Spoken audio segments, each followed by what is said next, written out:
woman. What concern is that to you or to me? Why should it matter to us? Why is anybody else's life our business?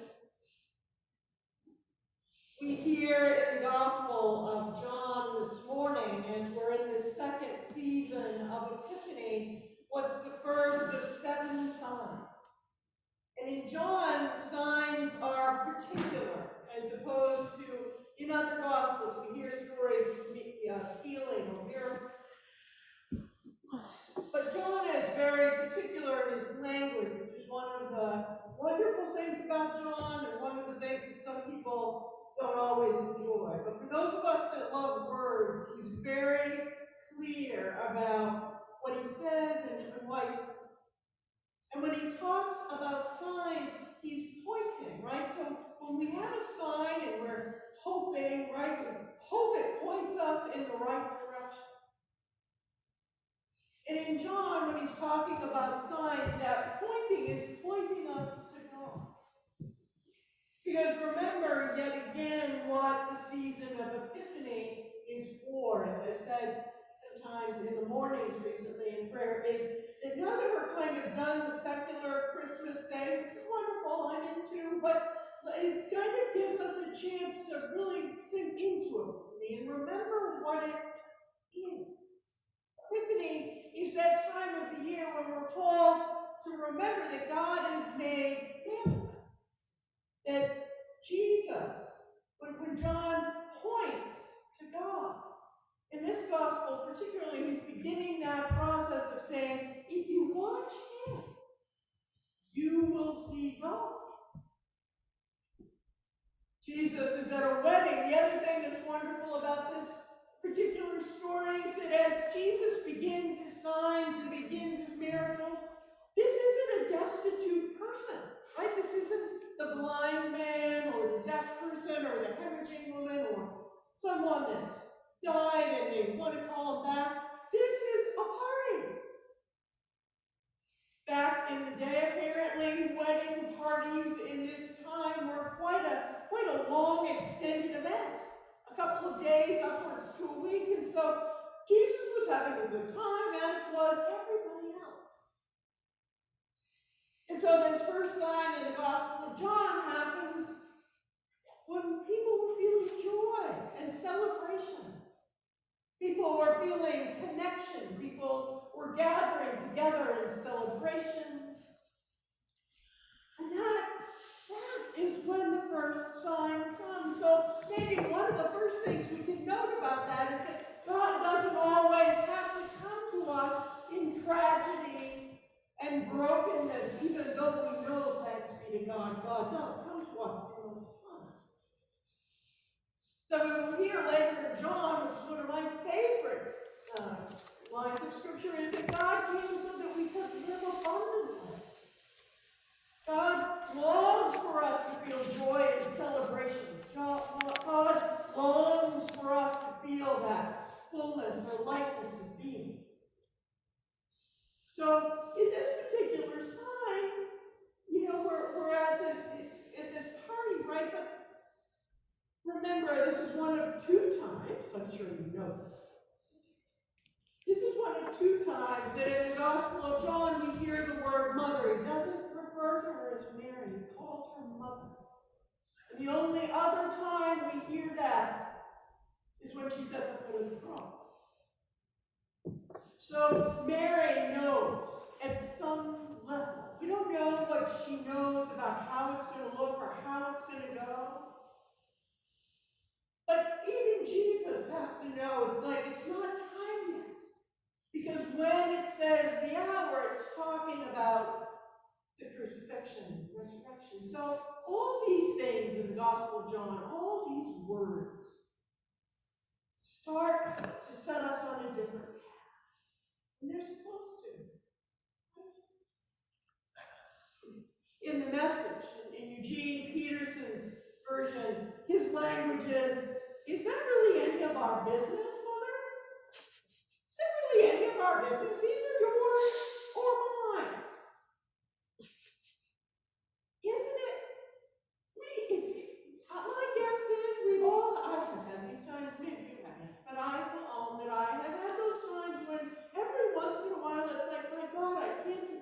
can't fix everybody. That's just not my business. Well, what is our business? Because we can't fix everybody and everything and all the ills of the world, but that doesn't mean it's not our business.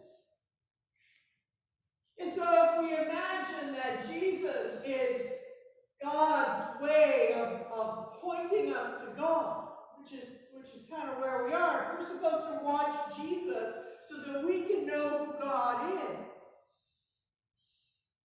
Jesus is here to tell us that it is our business. But the good news is, even Jesus isn't ready to jump on the train quite yet. Jesus, like us, both human and divine, isn't quite sure. Maybe we could still, but what would that look like? And I, of course, as a mother with a grown son, love the interchange between the mother and the son. She proceeds just as though he heard her, which of course he did. You know, it is time to go, and he says no, and she proceeds just as though he heard her. I remember when my son was younger, I used to say to him that he was already taller than I am, and I used to say to him, you know that voice in your head, it's mine. He would tell you it was, even today. So Mary says it's time. No, it's not, Mom. All right, where's the water? So we find ourselves this weekend, wondering and praying about so many things.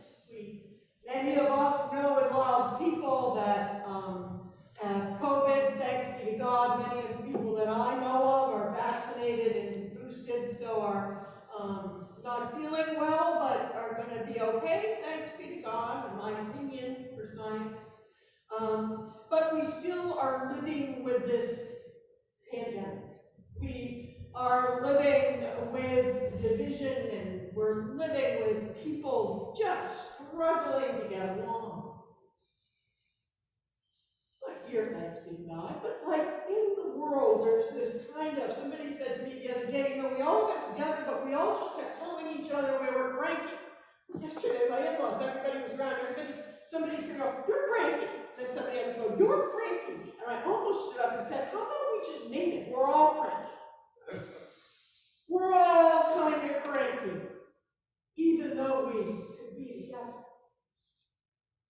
But one of the things that Martin Luther King, who we celebrate his birth and life tomorrow, but this weekend, he used to say that faith is taking the first step even when you don't see the whole staircase.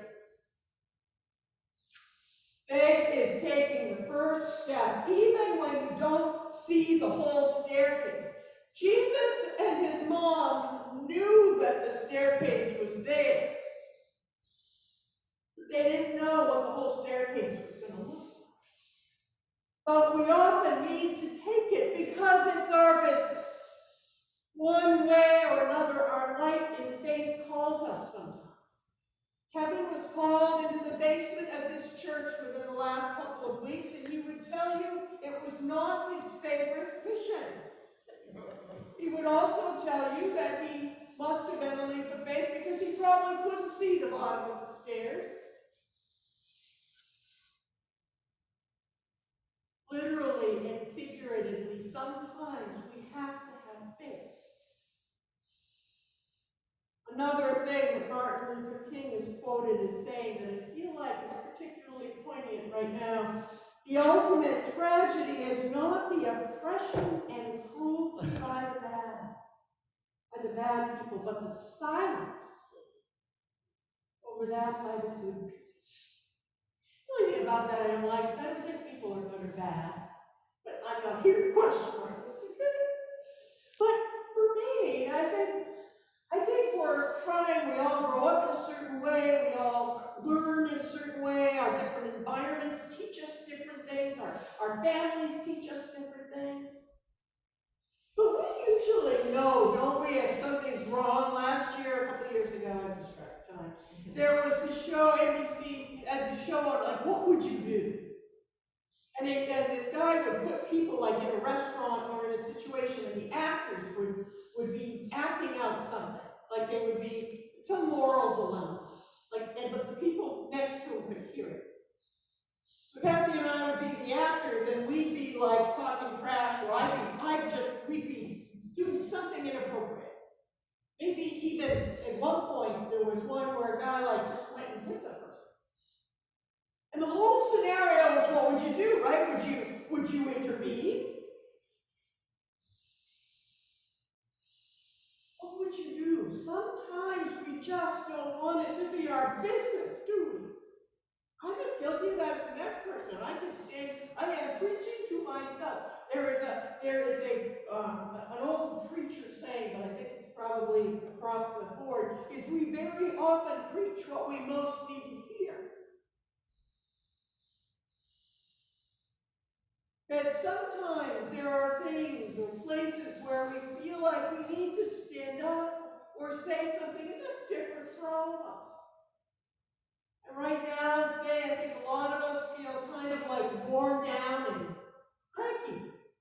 Everybody I talk to is like, okay, I'm just doing the next right thing, we're going to do that, and we're going to be fine. But it doesn't mean that some days it feels like a bit of a trudge. But we hear those words of Martin Luther King that we still need to use our voice because it is our business. Whatever that means to you on this day, at this time, Epiphany is that season where we're reminded, where is God? What are the signs? Tara Brack does a podcast. She's a Buddhist spiritual teacher, and she was telling this story the other day in her podcast about how there was this woman that was just sitting on this porch that was very broken down kind of shack. It was all bedraggled, and clearly this wasn't a woman that had any needs. It looked to the person that was walking up to talk to her like there was no water or heat in this particular building. And the person walked up, and she knew her, and she said something about the fact that she had some extra money that had come to her, and she wanted to be helpful because it was her business. That wasn't part of the problem. Because it was her business, and the woman looked at her and said, "Seems to me like you should give it to someone who's poor." It's our business, and we don't know how or why, but God is present to us in ways that we can't imagine. As we leave this day, I invite you to really enter into Epiphany. Notice, where is God in your day? And where might you be God? Many of you have heard me say this all the time. But that is what the season is about, because God appears to us in times when we least expect it. As she told this story, the last thing the person expected that woman to say back was, perhaps you should really give it to someone who's poor. Because in her mind, she was. But perhaps the woman on the porch didn't experience herself that way. We don't know when Jesus is going to speak back to us, do we? On that day, it was the woman on the porch. Not the woman who thought she was going to be able to help her. But it's all our business. As I leave us this day on Martin Luther King weekend, and we hear those words from Martin Luther King and so many others that have been able to be voices crying out in the wilderness, as John the Baptist is our example, as we hear those voices of people speaking truth in whatever way moves you. I offer up an old prayer which I would guess many of you have heard on more than one occasion.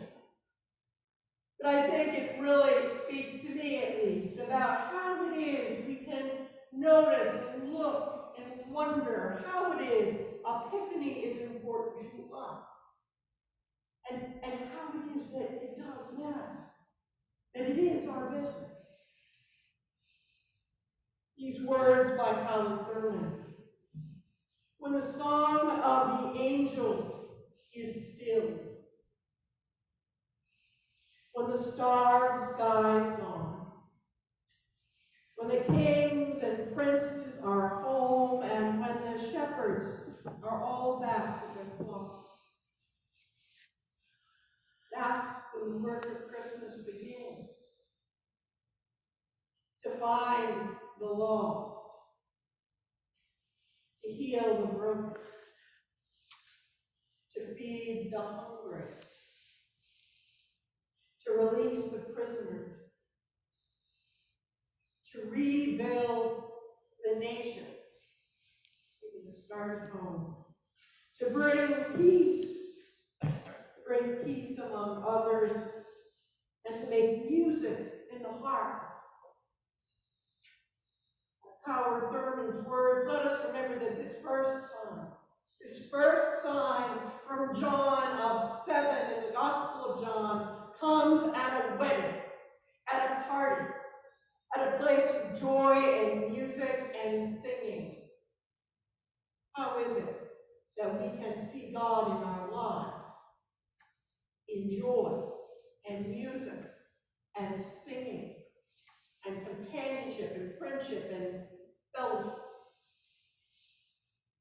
as well as those hard times that many of us are walking through life? Let us remember to bring peace among others and to make music in the heart. Amen.